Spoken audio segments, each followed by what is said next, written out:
Hey guys, welcome to my, I guess, cooking channel. I'm not sure if I'm going to be talking over this or if I'm going to voice over it later, but I'll talk now because it will help. Alright, so today what we'll be making is some Japanese curry.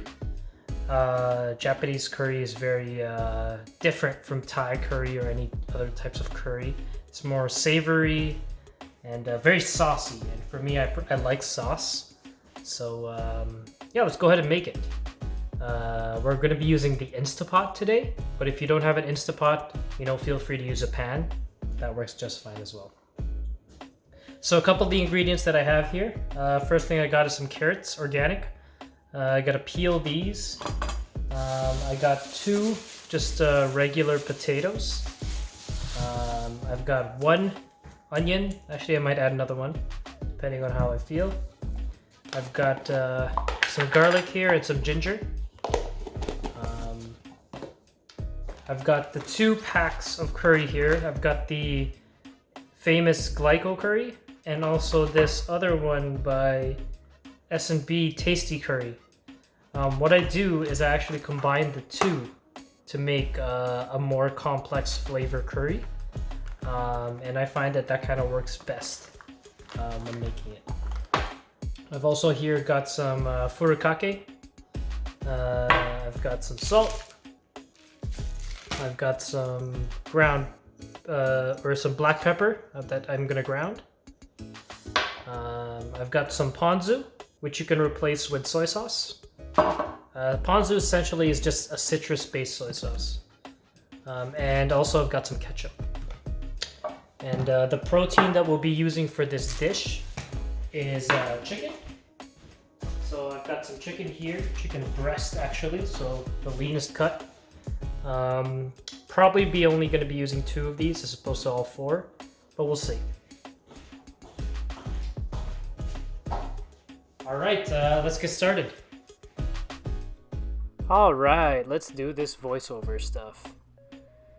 So here I am just prepping all my ingredients. So I am peeling the carrots and I'm chopping them up. I fast forwarded the footage that way. You guys can see everything real quick. Here I am cutting up the potatoes as well. I try to keep them all uniform in the same size. Same with the onions. Kind of like my onions slightly bigger. The thing with these Japanese curry is that you want to keep the pieces slightly big just because they shrink a little bit in the Instant Pot. Here I am also mincing some garlic. I learned that technique somewhere online. And yeah. And I'm also going to peel some ginger right here. What I did was I peeled the sides first, then I used a cheese grater to kind of grate the ginger in so we can get some of the flavor. Here I am cutting up the chicken breasts, so just make sure that they're all about the same size. I was going to use just 2, but I realized that wasn't enough meat, so I got a 3rd chicken breast as well to add in there. You honestly could use any protein you want, beef, pork. In this case I had chicken, so that's what I'm using. And here I'm kind of sauteing everything. So I put my Instant Pot in the saute setting. I put the onions first, let them sweat a little bit. I put a little bit of salt as well. The salt kind of helps them release their juices. And yeah, I'll help them saute for a little bit. Then you mix them up a little bit. Once you're done, add the garlic and ginger. Mix that up a little bit as well. Next thing is to add the chicken. Make sure you mix that up as well. And then the last thing would be the potatoes and the carrots. Make sure you dump that in. After that, make sure you get 3 cups of water. That's going to be the liquid, basically the curry part of this dish. And then we're going to add in half of an entire packet of one and a quarter of another one. So it's 75%. You honestly could use a full pack if you want. but since I'm using 2 different packs, I'm doing 50% of one and 25 of another.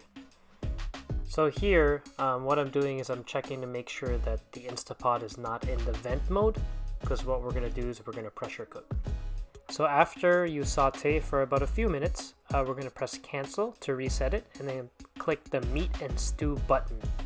And we're going to stew it for about 15 minutes. But I let it sit for about 30 extra minutes. That way the steam escapes gradually, so that when you press the steam and you open the lid, it won't all escape at once, which I've done before. And then what I'm doing here is I opened the lid and I realized that the chicken had a little bit of water in it. So I'm adding extra cubes, and I'm also putting in ketchup and also some of the ponzu to add some more extra flavor.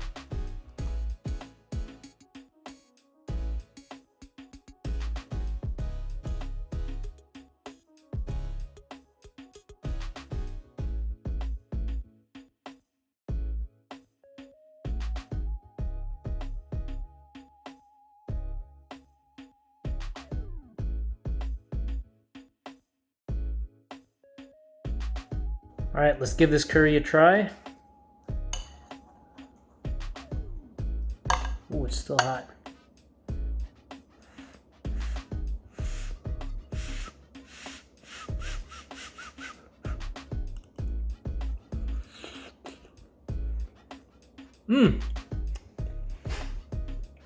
Really good.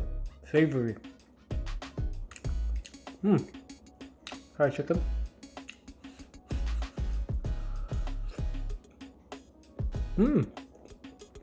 I probably could have seasoned the chicken more, but aside from that, that's the curry. Hope you guys like it. Later.